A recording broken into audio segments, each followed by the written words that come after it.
大家好，我是麦驼。前段时间内娱真的是捅了女将军的窝了，全是女将军。其实女将军这个题材都快被内娱拍烂了啊，不是已经拍烂了。从我们小时候看的《杨门女将》、穆桂英到 IP 改编的《楚乔传》，再到现在的古偶，内娱向我们展示了一条很清晰的从展现、欣赏到利用女将军这个噱头的变化。这个视频我们就来说说为什么现在的观众再也看不到真正的女将军了。首先就是演员的外形气质和将军形象的极度偏差。将军不管是男是女，都应该有这种人物身份特别的外在特质，有坚毅锐利的眼神，挺拔如松的体态，等等等等。所以我上面说的这些和他们有任何关系吗？完全都是相反的审美。白皙的皮肤，纤细的腰身，跑起来还提着个小裙子，四肢乱晃，核心不稳，这么近的距离还在用弓箭啊！头脑不发达，四肢更不发达，这些人是无法让观众产生一点代入感的。这种泛滥成灾的白幼瘦审美，已经从根本上抽空了女将军这个角色的力量感了。哪怕你涂黑一点都可以啊！当然，他们的存在只是为了谈恋爱，这样才能和男主有体型差嘛。现在内娱的审美的确是已经很难改变了，但当外在形象存在不足的时候，就更需要演员通过气质的改变和演技来弥补体型和外形上的不足。但现在大多数年轻演员甚至连演将军的门槛都没摸到呢，不只是女演员啊，男演员也是如此。我们来看个对比哈。是我也不会去的，阎王哪有我们多多好看。天哪，我也太惨了，怎么这么惨绝人寰？上马。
因为你让我想起了我的一个战友，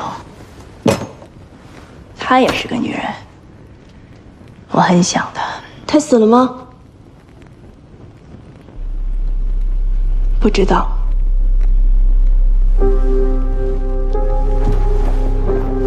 她也是为父而战，甘愿赴死。但当她第一次踏上战场的时候，吓傻了。一把刀从上面劈下来，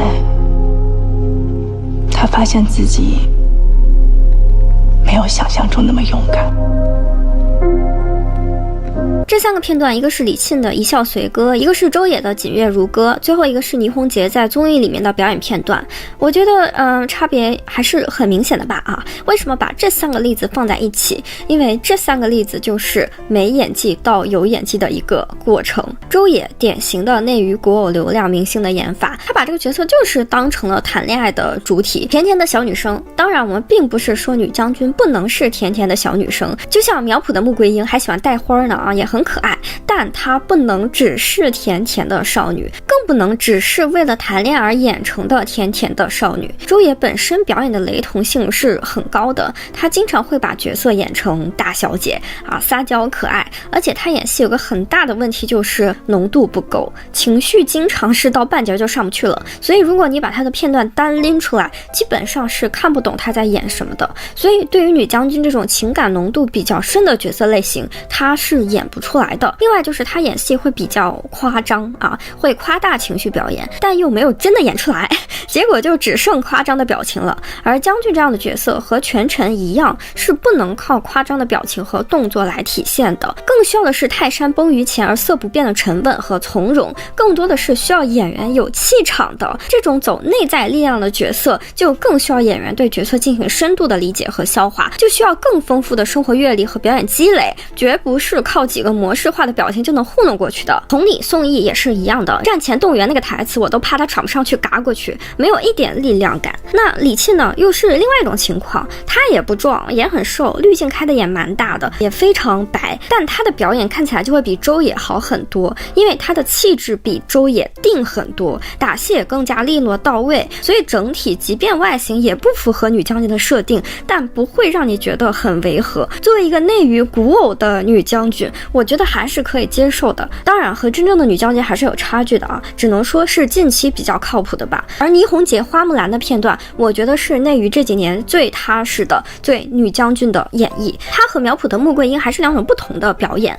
一个是正值壮年的健康阳光，一个是历经沧桑对战争疲惫的中年将军。你可以从倪虹洁的眼神和肢体上感受到在战争快结束的末期，她对于生死不惧但又不麻木的坚定，还有对百姓的怜悯，但当她需要战斗的时候又是战士的状态。很短的一个片段，也没有前因后果，但你就是能从她的表演里读出这个角色的半生。这就是我们一直说的演员理解角色、读懂角色，再用演技传达给观众的过程。那这个过程很多演员是做不到的。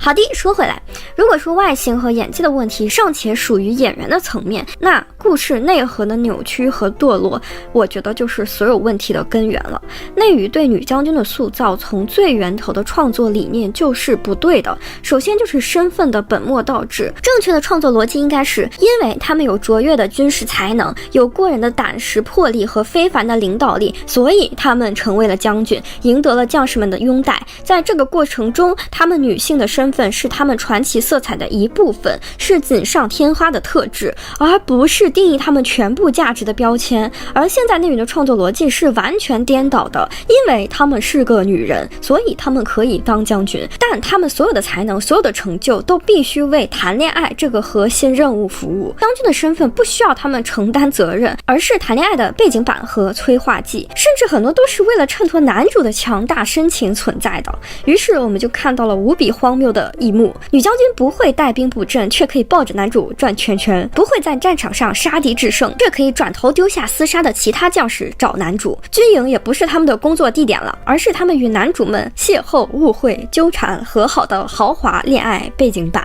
这种本末倒置的叙事充斥在现在的内娱，不仅是女将军，凡是有职业的女性角色都会变成恋爱的工具人。就像前段时间很火的那个武则天的游戏也是一样的，这样强大、这样有野心的历史真实存在的女性也没有逃过。好像女性主动靠近权力是不被允许的，她们一定是被迫的、被逼的才会成为政治家，而不是她们本身就喜欢权力啊！我真的不太懂为什么。而且谈恋爱就谈恋爱吧啊，但她们必须比男主弱。锦月如歌、雨尽长安都是这样，女主貌似很强，但男主一定更强。你看不到编剧对于这些女性为什么能成为军事将领的职业刻画，看不到他们凭什么让千军万马听他号令，他们是怎么运筹帷幄在这种复杂的战局中做出关键决策的，他们又是怎么在以男性为主导的权力系统中建立并巩固自己的权威的啊，我就随便说几条，是不是就能勾起你们对女将军故事的兴趣了？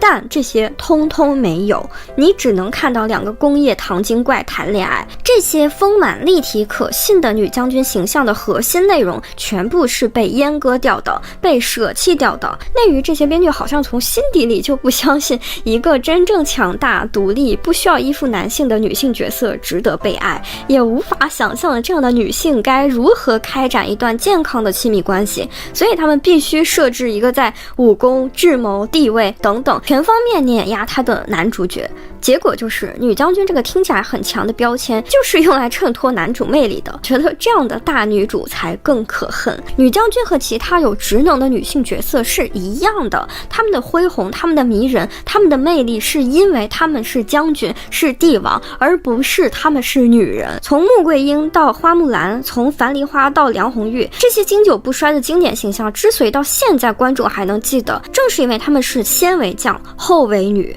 当然，对于现在的内娱，我只希望这些编剧能把这些角色当成一个正常人来写就可以了。好啦，我是麦坨，喜欢这个视频别忘了3连关注我，我们下个视频见，拜拜。